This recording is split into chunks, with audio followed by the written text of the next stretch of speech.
Children, you have already watched an introductory video on probability, and you were asked to study the important definitions, formula for finding probability, and sample spaces of some random experiments.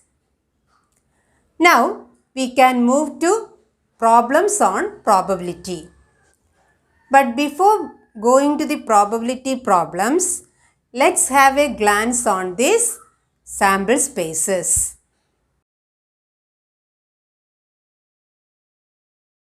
We can discuss the problems one by one.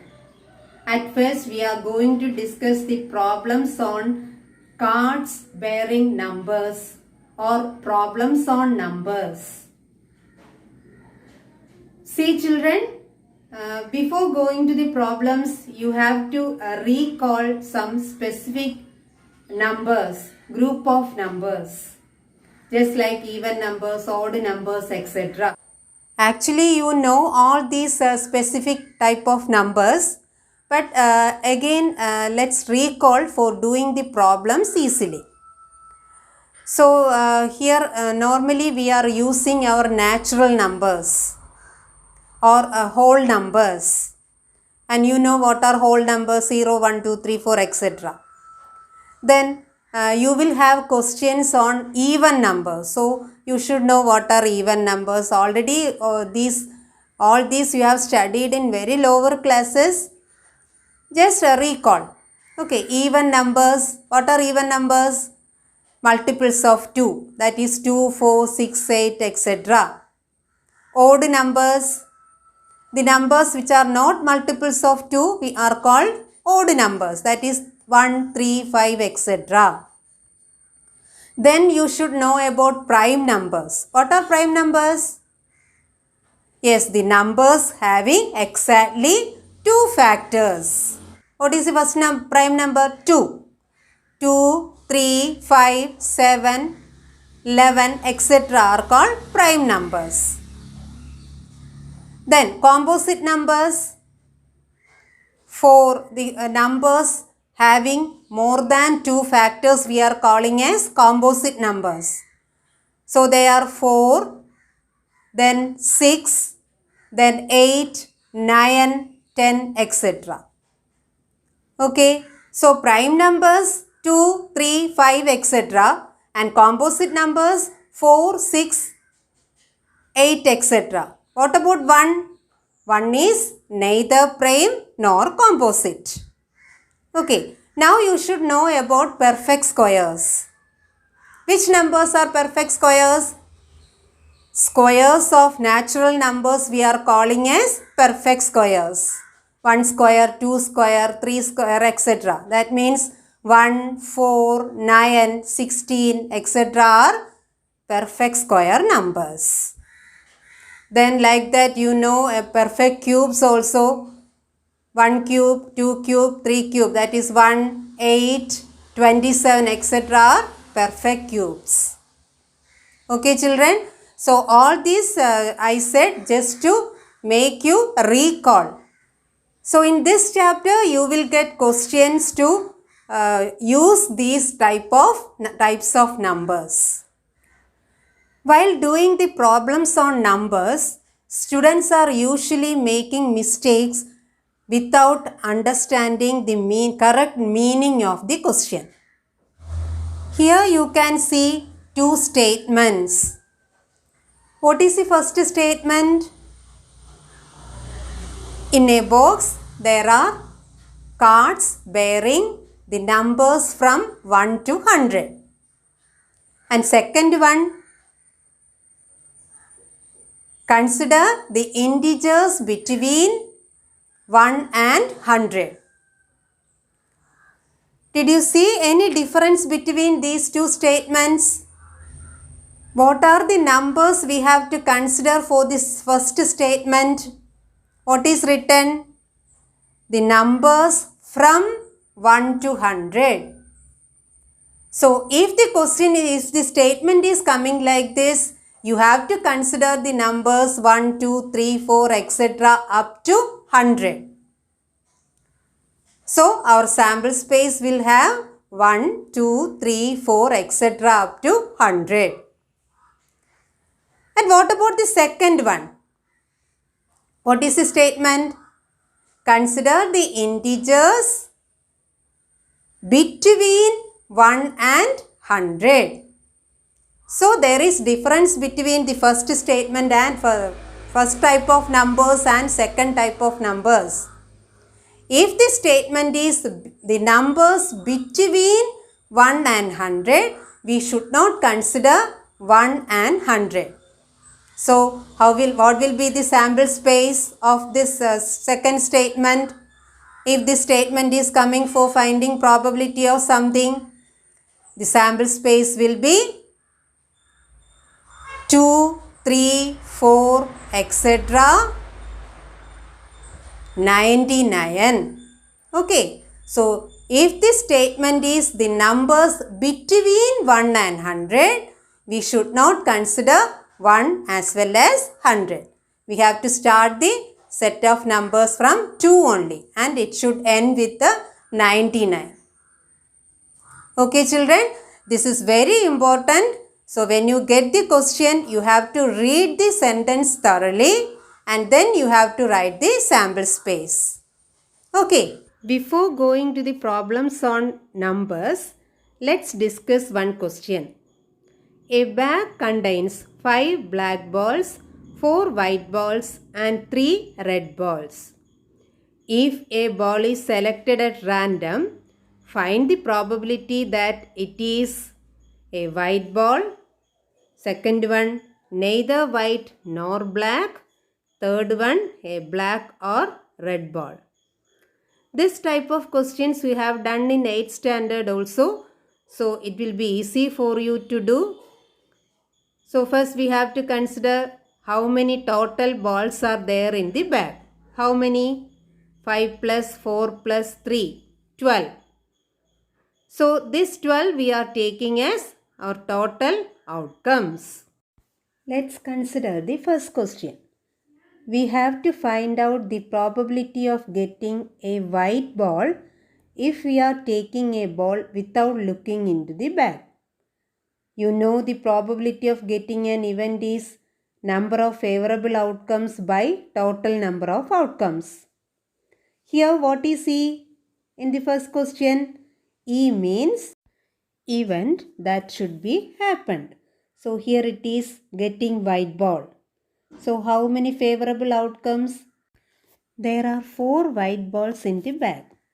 So number of favorable outcomes is 4.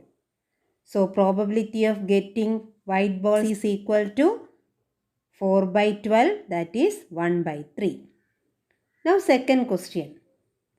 Probability of getting a ball which is neither white nor black. It means the ball taken should not be white or black. That is, it can be red. So number of favorable outcomes 3. Now what is the probability of getting a ball which is neither white nor black? It is 3 by 12, that is 1 by 4.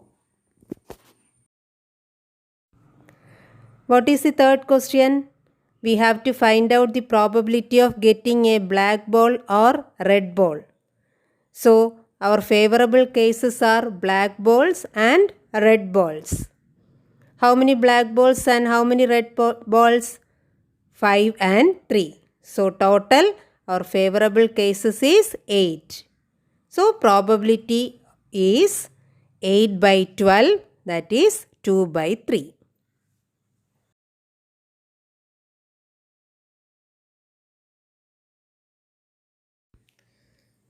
Now question is, cards marked with the numbers 2 to 101 are placed in a box and mixed thoroughly. One card is drawn from this box.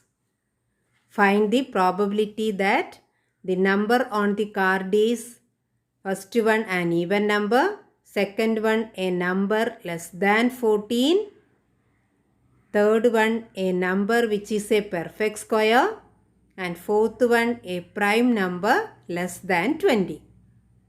So we have already discussed about numbers. Here in the cards we have the numbers from 2 to 101. So what is the sample space? 2, 3, 4, 5, etc. 101. For finding the given probabilities, we should know the total number of cards. How many cards are there in the box? Do we want to count? No. We can find out the number of cards easily by doing the calculation. What is that? 101 minus 2. That is last number minus the first number. Then we have to add 1. This we can do only when we have continuous numbers. Okay, children? So, how many total number of cards? It is 101 minus 2 plus 1. It is 100. Now, let's discuss the questions one by one. If we are taking a card randomly from the box, the first question, what is the probability of getting an even number? Here E is getting an even number. How many even numbers are there from 2 to 101?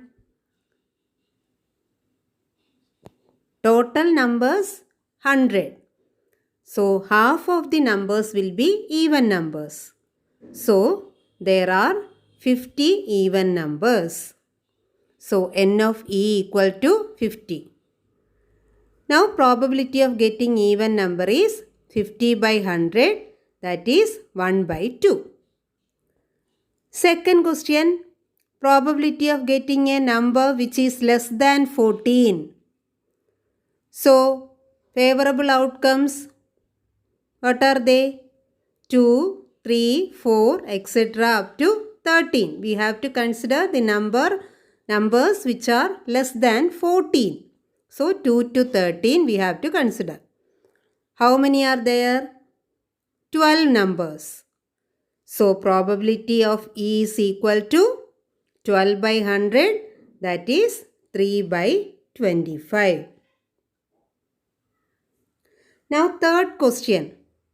Probability of getting a perfect square from these cards. What are the perfect square numbers? 4, 9, 16, etc. 100. How many are there? Here by counting you can say. Don't apply that calculation because here the numbers are not continuous. So by counting you can have the number of perfect squares. There are 9 perfect squares. So probability is 9 by 100. What is the last question? Probability of getting a prime number less than 20. You know the prime numbers which are less than 20. 2, 3, 5, 7, 11, 13, 17, 19. So how many favorable cases, favorable outcomes? 8. So probability is 8 by 100, that is 2 by 25. Consider another question. An integer is chosen at random between 1 and 100. Find the probability that it is divisible by 8 and not divisible by 8. See children, here an integer is chosen between 1 and 100. So can we write the sample space as 1, 2, 3, 4, etc. up to 100? We have already discussed this. If the integers are between 1 and 100, we should not include 1 and 100. So sample space is 2, 3, 4, etc. 99. So total how many integers? Here we can apply the calculation which we have discussed earlier since numbers are continuous. So 99 minus 2 plus 1. that is 98. So there are 98 integers between 1 and 100. So total outcomes is equal to 98. Now what is our first question? Find the probability that the chosen integer is divisible by 8. So for this, what is the favorable outcomes? 8 into 1, 8. 8 into 2, 16. 8 into 3, 24, etc. 8 into 12, 96. So how many numbers are there? 12. So probability is 12 by 98. That is 6 by 49. Now second question. Probability of getting an integer which is not divisible by 8. See children, out of 98 numbers, 12 are divisible by 8. So how many are not divisible by 8? 98 minus 12. It is 86. See, here I have represented the event by E bar. Why? In this case, two events, integers divisible by 8 and integers not divisible by 8 are complementary events. So, here probability of E bar equal to 86 by 98. That is 43 by 49. Here, since the events are complementary, we can do the second question in another way also. We know that probability of E plus probability of E bar equal to 1. So, probability of E bar equal to 1 minus probability of E. It is 1 minus 6 by 49. So, it is 43 by 49. Children, you know the sample spaces of the random experiment of tossing 1 coin, 2 coins and 3 coins. Now, let's discuss the problems on tossing coins. 2 coins are tossed simultaneously. Find the probability of getting 2 tails, exactly 1 head and at least 1 head. Children, here 2 coins are tossed at same time. We have discussed about the sample space of this random experiment. So S is equal to HH, HT, TH, TT. So number of outcomes in sample space is 4. What is the first question? Probability of getting 2 tails. What are the favorable outcomes? Only one favorable outcome. TT. Isn't it? So probability is 1 by 4. Second question. Probability of getting exactly 1 head. Can you say the favorable outcomes? Yes. HT and TH. So probability is 2 by 4. That is 1 by 2. Next is to find the probability of getting at least 1 head. At least 1 head means we have to consider the outcomes having 1 head and 2 heads. Outcomes having 1 head are HT and TH. Then with 2 heads, HH. So we have to consider HH, HT and TH. So probability of getting at least one head is 3 by 4. Next question.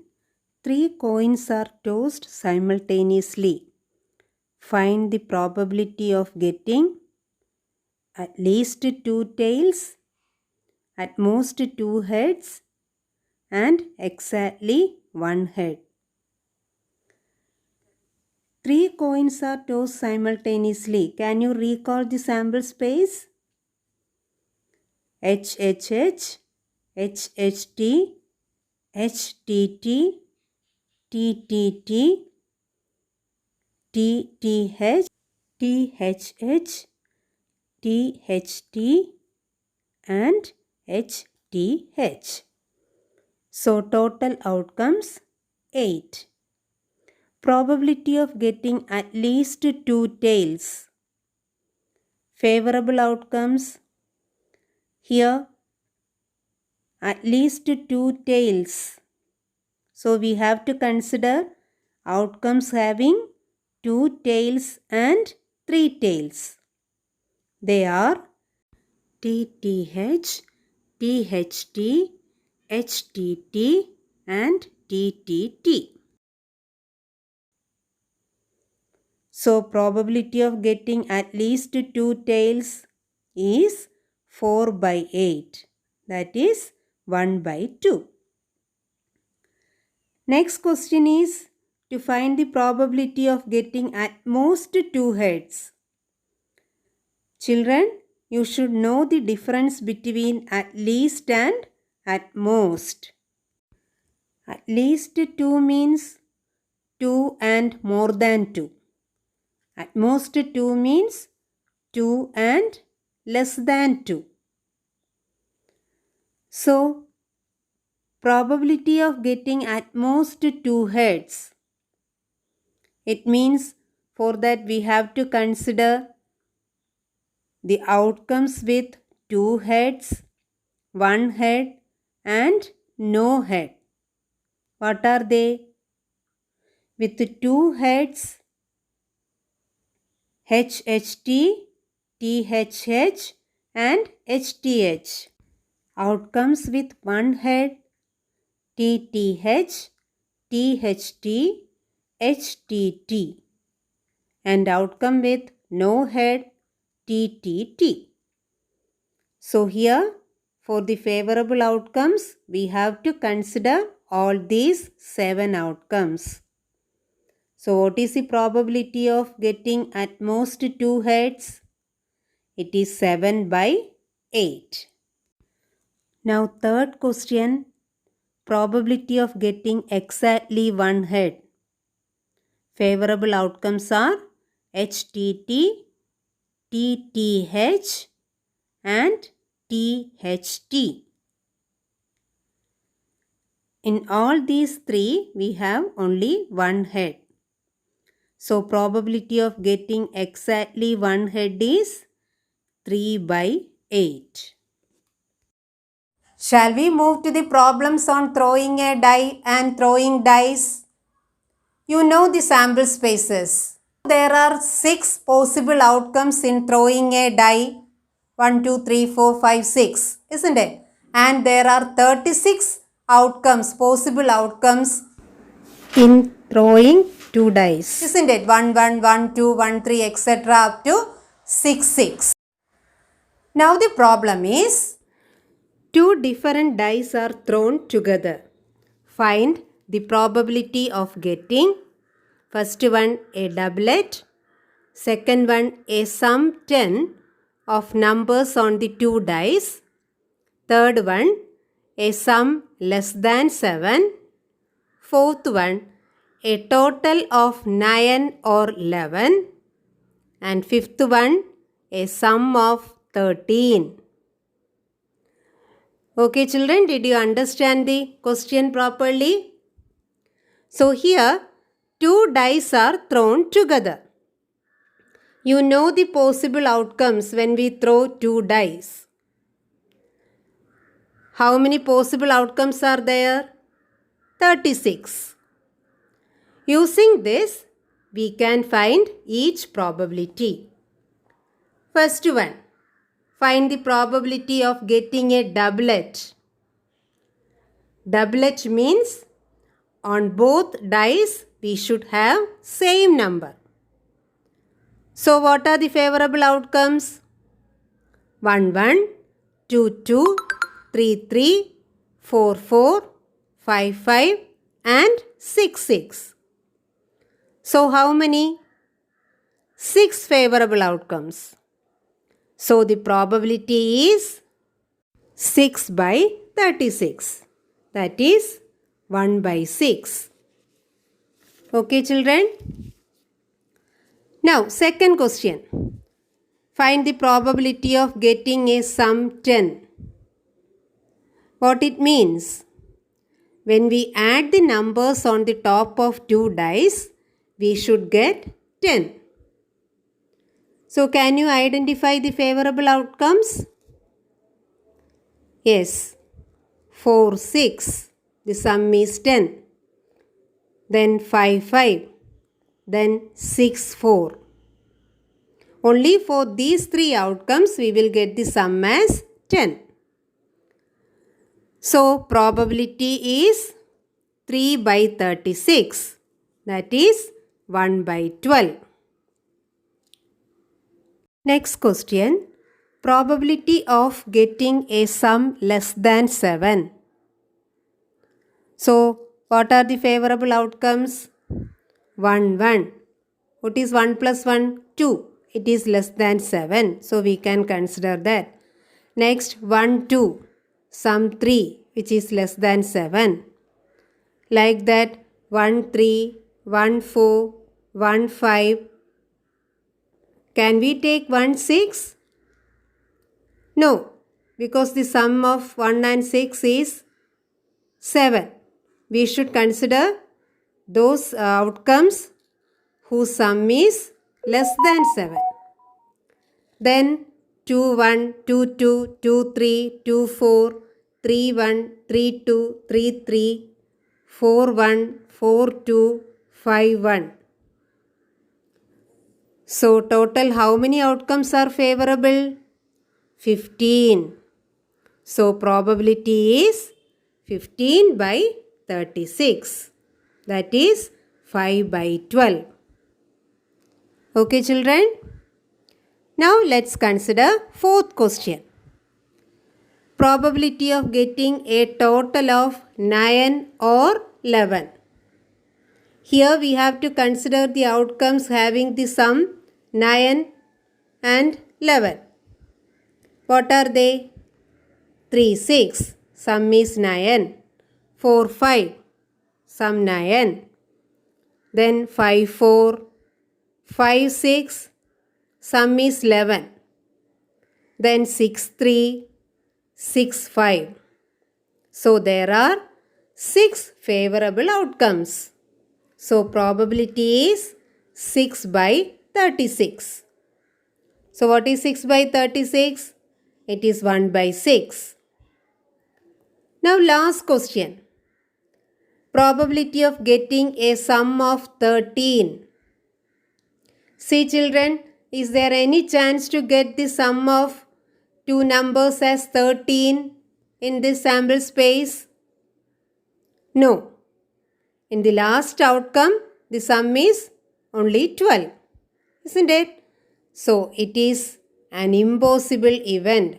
Getting the sum 13 is an impossible event. So what is the probability of impossible event? 0. So here the probability is 0. Did you write all these problems in your note? Now let's discuss about playing cards.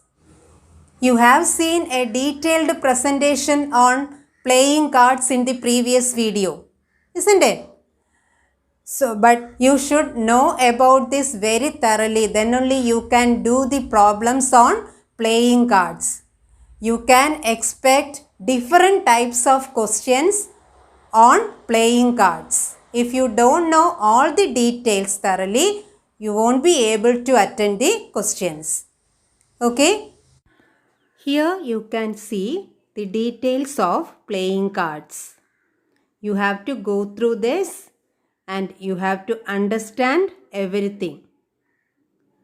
So there are 52 cards in total, 26 black cards and 26 red cards. And all these you have seen in the previous video.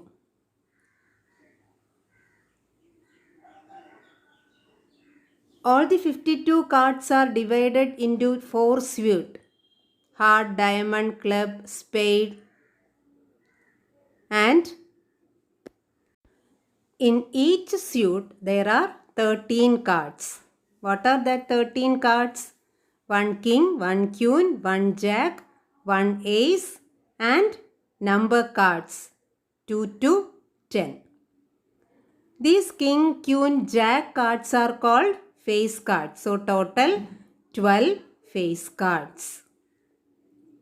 Did you get, children? Out of these 12 face cards, 6 face cards are black and 6 are red. 6 face cards means 2 king, 2 queen and 2 jack cards are black and remaining king, queen, jacks are red. So you should note down all these before starting the problems. Consider the question. From a well-shuffled pack of cards, a card is drawn at random. Find the probability of getting first one a black queen, second one a face card of red color, third one a club, fourth one a red ace, next either a king or queen, last one neither a card of spade nor an ace. A card is taken from a well-shuffled pack of playing cards. How many cards are there in a deck of playing cards? 52. So total number of outcomes 52. What is the probability of getting a black queen? How many queen cards are there in total? 4. But here we have to consider only black queen. Out of 4 queen cards, 2 are black and 2 are red. So here the probability of getting a black queen is 2 out of 52. So here favorable outcomes means 2 black queen cards. So 2 by 52, that is 1 by 26. Second question. Probability of getting a face card of red color. You know there are 12 face cards. 4 king, 4 queen, 4 jack. And 2 king, 2 queen, 2 jack cards are red. So here we have to find out the probability of getting a face card of red color. So what is the probability? There are 6 face cards which are red. So 6 by 52, it is 3 by 26. Next question is to find out the probability of getting a club. How many club cards are there? 13, isn't it? So the probability is 13 by 52. That is 1 by 4. Fourth question. Find the probability of getting a red ace. You know there are 4 ace cards.